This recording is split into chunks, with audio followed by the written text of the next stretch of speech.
Brought to you by Nova शुद्ध घी। जब जब खाए दिल खुश हो जाए, सदियों का नोवा शुद्ध देसी घी, सपना स्वस्थ भारत का।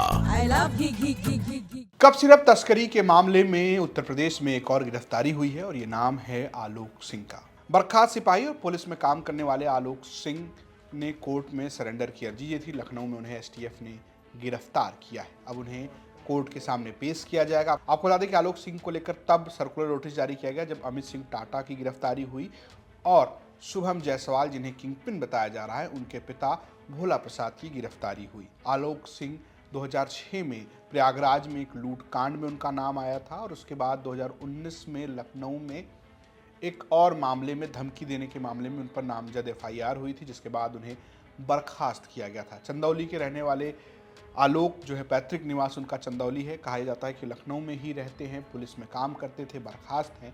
अब उनकी ये गिरफ्तारी कप सिरप सिंडिकेट को खोलती नजर आ रही है। आपको बता दें कि इसकी पूरी जो शुरुआत हुई वो 18 नवंबर को हुई। दरअसल बीते कुछ महीनों में राजस्थान और मध्य प्रदेश में कप सिरप पीने से कई सारे बच्चों की मौत हुई और सामने आया कि कोडीन युक्त कप सिरप की तस्करी की जा रही है।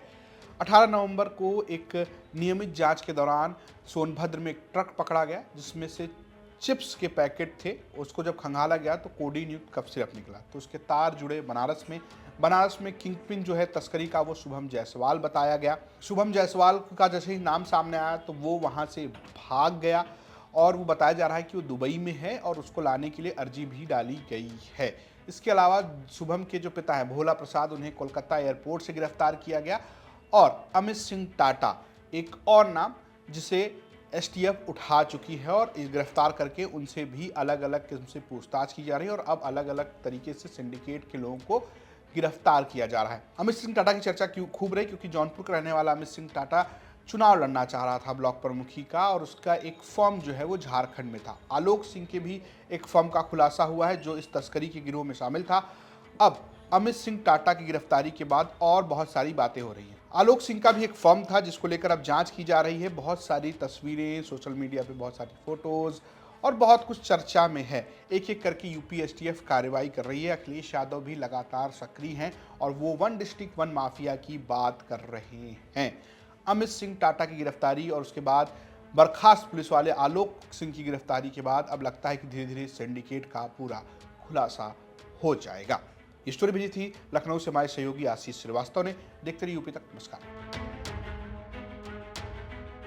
यदमुल्ला शब्द का इस्तेमाल किया। यादव होकर के, कृष्ण के वंश में पैदा होकर के अगर खेसारी लाल यादव ये बोलता है कि राम मंदिर की जगह हॉस्पिटल बनना चाहिए था, तो फिर उसको मैं यदमुल्ला ही कहूंगा। अब उस मूर्ख को कौन बताए कि रवि किशन जी की पहली फिल्म आई तब जाके भोजपुरी सिनेमा को दूसरा जन्म मिला।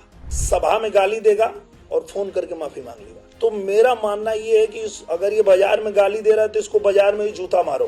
वो भाजपा के लायक ही नहीं। सरकार नहीं बदल दिया तो मेरा नाम बदल देना। अच्छा, तो मैंने उसका नाम बदल दिया। क्या रख दिया? अहंकारी लाल यादव। मेरे पिताजी भी बिरहा गायक थे, मेरे बड़े भैया हैं बिरहा गायक हैं और बिरहा के सबसे बड़े गायक हैं और वो समाजवादी पार्टी में है। आपको लगता है कि आपके भाई साहब को समाजवादी पार्टी या अखिलेश जी टिकट देगी, क्योंकि बड़ा इमोशनली वो जुड़े हुए हैं? वो तो इतने इमोशनल हैं कि वो रोने लगते हैं। वो मेरे खिलाफ ही यहाँ आके प्रचार करते हैं। आपके खिलाफ? यस, बड़ा बड़ा ये लोग मुंह बाते हैं। क्या पूछते हैं? यही रेजिमेंट कब बनेगा? भैया नेताजी रक्षा मंत्री थे, रेजिमेंट क्यों नहीं बना? हम भी पूछने वाले थे। अब हमको बना दो रक्षा मंत्री, नेक्स्ट डे बना देंगे हमारे रेजिमेंट। यादव ने छाती ठोक के कहा कि भैया हम यदमुल्ला नहीं है। मैं जैसे बोल देता हूँ जय श्री राम तो किसी को क्या प्रॉब्लम होती है? तो मैं हिंदूवादी हो जाता हूँ। जब आप हर बात में इंशाअल्लाह बोलते हो तो आप, अरे चाहे जितना जोर लगा लो, चाहे जितना शोर मचा लो, जीतेगी बीजेपी ही, आएंगे फिर योगी ही, आएंगे फिर योगी ही।